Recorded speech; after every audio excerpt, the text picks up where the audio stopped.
ये वीडियो में गाइस बात करेंगे सब कॉमन मिस्टेक जो बच्चे काउंसलिंग टाइम पे करते हैं। तो अपन चॉइस फिलिंग से स्टार्ट करते हैं। तो गाइस क्या होता है कि चॉइस फिलिंग पे जब प्रायोरिटी लिस्ट के अकॉर्डिंग बच्चे चॉइस फिलिंग करते हैं तो वो लॉक करना भूल जाते हैं, या तो वो लॉक करना हट करके भूलते हैं। वो लोग सोचते हैं कि हमको एडिट का ऑप्शन मिलेगा, क्योंकि लॉक करने के बाद एडिट का ऑप्शन गायब हो जाता है। तो वो डाउट में रहते हैं कि इसको आगे रखना है कि पीछे। तो वो सोचते हैं कि लास्ट मोमेंट पे कर देंगे और लास्ट डेट पे वो भूल जाते हैं लॉक करना। अगर ऐसा होता है, आप फर्स्ट राउंड में ऐसा करते हो तो आपको फर्स्ट राउंड में कॉलेज अलॉट नहीं होगी, आपको सेकेंड राउंड में फ्रेश चॉइस फिलिंग करनी पड़ेगी। तो ये बात का ध्यान रखें कि लॉक कर दे आखिरी डेट के पहले पहले। इसके बाद सेकेंड मिस्टेक की बात करते हैं। बच्चे मैक्सिमम क्या होता है गाइस, डॉक्यूमेंटेशन जब वेरिफिकेशन होता है तो उनके आधार कार्ड में सरनेम अलग होती है, दूसरे डॉक्यूमेंट में अलग होती है, या तो उनका एक में सरनेम होती है एक में होती नहीं है, या तो एक ही दिक्कत है या तो कुछ भी दिक्कत आ जाती है। कभी कभी पेरेंट्स के कुछ डॉक्यूमेंट्स में दिक्कत आ जाती है जो लगते हैं, बाकी बच्चे के तो हर डॉक्यूमेंट क्लियर होना चाहिए। और पेरेंट्स के जो डॉक्यूमेंट लगते हैं मैं एक वीडियो बना दूंगा,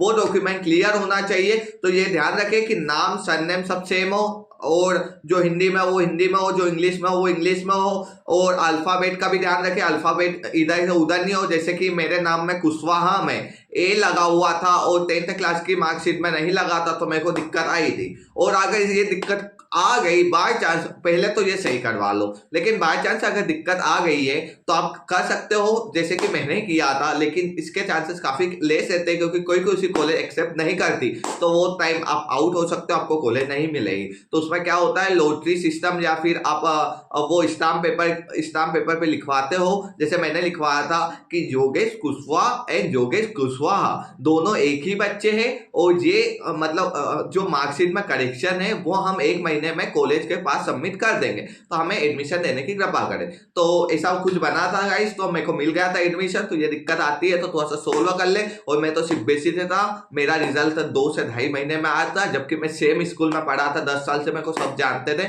लेकिन ये सीन हुआ था गाइस, तो ये चीजों का थोड़ा सा ध्यान रखना। इसके बाद एक कॉमन प्रॉब्लम ये भी आ जाती है गाइस कि लोग क्या करते हैं, न्यू डॉक्यूमेंट अपडेटेड डॉक्यूमेंट नहीं लाते। जैसे आधार कार्ड में फोटो अपडेट होना चाहिए, डेट ऑफ बर्थ होना चाहिए, तो भैया होना चाहिए। ये चीजों का लोग ध्यान नहीं देते, बस सन लेके आ जाते हैं। तो भैया तुम्हारी फुल डेट ऑफ बर्थ होना चाहिए। इनकम सर्टिफिकेट की कुछ गाइडलाइन है, जैसे कास्ट सर्टिफिकेट की गाइडलाइन है कि कास्ट सर्टिफिकेट 2016 के बाद का होना चाहिए। ऐसा कुछ नहीं, 2022 के बाद का होना चाहिए। मैंने एक और वीडियो में बताया, तो आप चेकआउट कर लेना। अगर डाउट है तो आप कमेंट कर देना, मैं एक बार देख के और बता दूंगा। तो कास्ट सर्टिफिकेट में बिल्कुल ध्यान रखना, क्योंकि हमारे टाइम पे क्या हुआ था, ये पहला अपडेट आया था और ये अपडेट लगभग 20 दिन पहले आया था।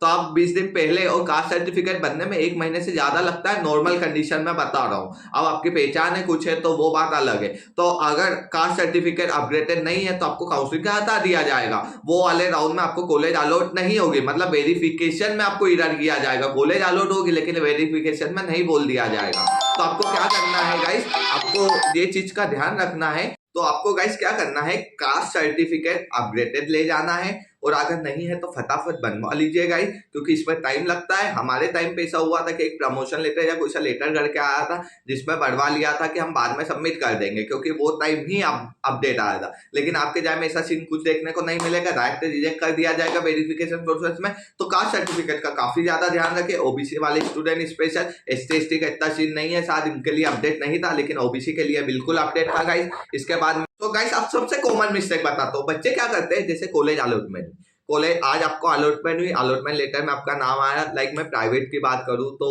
मान लो कि चिरायू मेडिकल कॉलेज आया, ठीक है, या गवर्नमेंट की बात करूं तो GMC भोपाल आया, ठीक है। अब आ गया, अब आप लोगों को दिया कि 4 दिन में जाके कॉलेज में वेरिफिकेशन करवाना। तो गाइस वेरिफिकेशन करवाने के लिए 4 दिन दिए गए, तो इसका मतलब ये नहीं है कि दिन जाए, क्योंकि गाइस क्या होता है 50 बच्चे कुछ ना भूल के या कुछ ना कुछ गलत कर देते, तो वो वापस से जाते, फिर मतलब मैंने 90% बच्चे भी ऐसे देखे कॉलेज जो वापस जाते हैं और फिर वापस आते हैं। तो गाइस ये बात का ध्यान रखें, पहले ही दिन चले जाओ। और दूसरी बात ये है कि भीड़ इतनी ज्यादा हो जाती है कि आपको एक दिन वहां पे स्टे भी करना पड़ सकता है। जैसे कि मेरा दोस्त था, वो भोपाल आया था, तो वो 2 दिन स्टे किया था, उसके बाद उसका काउंसलिंग में मतलब वेरिफिकेशन हुए थे, क्योंकि काफी बच्चे हो जाते हैं गाइस फर्स्ट राउंड में। जैसे कि 250 बच्चे हैं तो 4 दिन में 250 बच्चों का वेरिफिकेशन होगा। तो सोच सकते हो आप लोग नए एक्सपीरियंस है, आपको काउंसलर नहीं लगवाना है क्योंकि इतनी कठिन नहीं होती, लेकिन आपके लिए सब नया एक्सपोजर रहता है। वहाँ इतने सारे लोग रहते हैं कि सब समझा देते हैं, फैकल्टी इन्वॉल्व रहती है, हर चीज एकेडमिक सेल वाले इन्वॉल्व रहते हैं तो समझा देंगे। बाकी गाइस इतने सारी हो जाती है कि हमें टाइम लग जाता है, इसलिए ट्राई करें कि पहले ही दिन चले जाए, क्योंकि वापस आना पड़े फिर भी दिक्कत नहीं, 2 दिन रुकना पड़े फिर भी दिक्कत ना आए। और गाइस यहाँ पे एक बात बता दूं, जैसे फर्स्ट राउंड में कॉलेज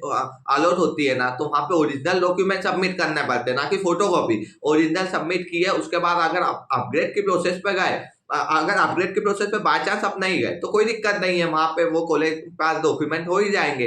अगर नहीं गया और अपग्रेड के प्रोसेस पे अगर गए आप, तो गाइस क्या सीन होता है, ये डॉक्यूमेंट आपको कॉलेज में वही वाली देना, वहां से फिर नहीं लेना है। ये कॉलेज का काम है कि वो डॉक्यूमेंट दूसरी कॉलेज में प्रोवाइड करे जो कॉलेज में आप अपग्रेड हुए हैं। आपको वहां पे सिर्फ फोटोकॉपी ले जाना है, इसलिए ध्यान रखना है कि पहले ही फोटोकॉपी के काफी सेट्स आप बना के रखो। क्या करते हैं, और जैसे कि आपने क्या नीट के टाइम पे एक फोटो लगाई होगी, जो बैकग्राउंड कुछ रहता है व्हाइट ब्लैक, मेरे को नहीं याद है, तो वो बैकग्राउंड वाली फोटोज जो लगाई थी वही की वही फोटोज लगभग 40 से 50 करवा ले, ताकि दिक्कत ना आए। और कृपया ट्राई करें कि जो फोटोकॉपी करवा रहे हो ओरिजिनल डॉक्यूमेंट की, उनकी कलरफुल भी करवा लेना और ब्लैक एंड व्हाइट भी करवा लेना। कलरफुल इसलिए करवा लेना कि कलरफुल तुम रख पाओ, क्योंकि हमेशा के लिए तुम्हारे पास हो कि इसकी फोटोकॉपी तुम करवाते दो, क्योंकि इसके बाद तुमको कॉलेज से डॉक्यूमेंट लेना पड़ता है फोटोकॉपी करवाने के लिए, अगर नहीं है तो एप्लीकेशन देके, क्योंकि उसके बाद कॉलेज डॉक्यूमेंट रख लेती है। इसलिए ट्राई करना गाइस कि काफी डॉक्यूमेंट पहले से रख ले। और काफी बच्चों के मैसेज आए कि सर हमारा तो एडमिट कार्ड ही नहीं हमारे पास, हम डाउनलोड करना भूल गए या फिर हमने यूज कर लिया। तो गाइस ऐसा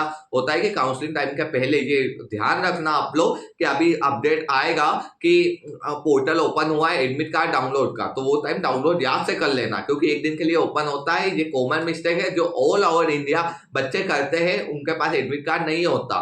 सो गाइस वो पोर्टल ओपन हो तो डाउनलोड कर लेना, वो सिर्फ 24 घंटे के लिए होता है जहां तक मेरे को इन्फॉर्मेशन है। तो ये सब कॉमन मिस्टेक्स है जो बच्चे नॉर्मली करते हैं। तो आपको वीडियो वैल्यूएबल ये वाला तो लगा होगा गाइस, मैं इतना भरोसा कर सकता हूँ। बाकी बहुत सारी और मिस्टेक्स है तो ये बात करते हैं अगले वीडियोस में, नहीं तो काफी बड़ा वीडियो हो जाएगा। बाकी आप लोग समझ गए होंगे।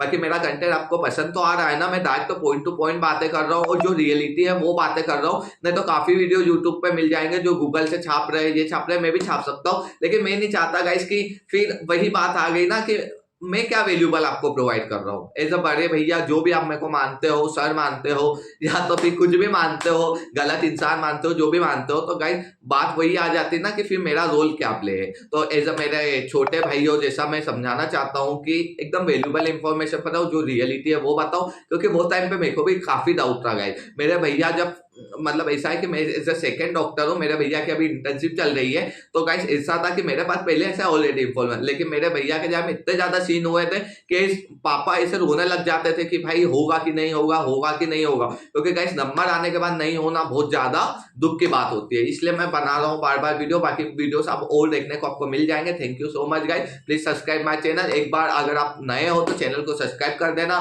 और काफी वीडियोस मैं नीट के रिलेटेड, काउंसलिंग के रिलेटेड बना चुका हूँ, तो आप प्लेलिस्ट में जाके सभी वीडियोस भी देख सकते हो जो